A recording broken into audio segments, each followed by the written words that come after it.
In tribute to Cristóbal Balenciaga and marking of the 40th anniversary of his death, the Musée Galliera invites you to take a tour around the designer's imaginary museum.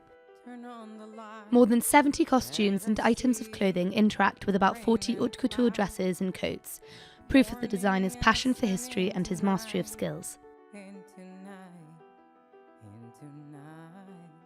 On avait un fond très singulier, constitué de pièces hétéroclites du 18e. We had a very unique background, made up of miscellaneous pieces from the 18th and 19th century, textile pieces, luxurious or very modest pieces, all of which had been wisely established by Cristóbal Balenciaga.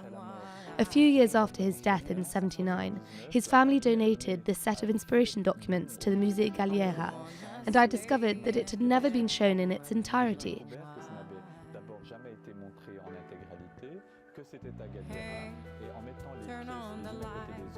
And that it was in Galliera, and by placing the pieces next to each other, we realised in a very candid way that it clearly spoke about the creation of Cristóbal Balenciaga. Ces éléments constitués remontaient à la surface des thèmes forts de la création de Cristóbal Balenciaga.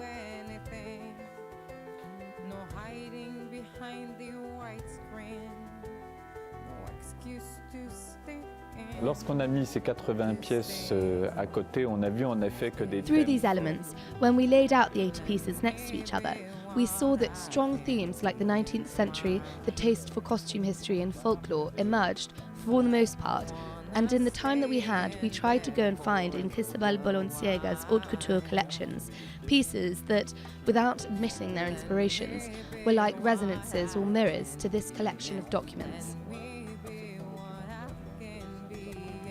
So that led us to show about 30 masterpieces from our collections, all of which are haute couture clothing from between the 30s and 60s.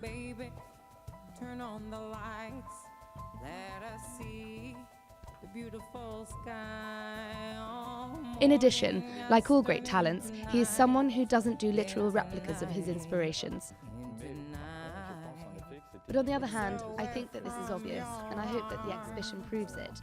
At least in my opinion, it does. There is a clear mirror effect. For me, he is one of the designers who invented 20th century clothing and who profoundly lightened, softened, and I would say reviewed it, without impoverishing it.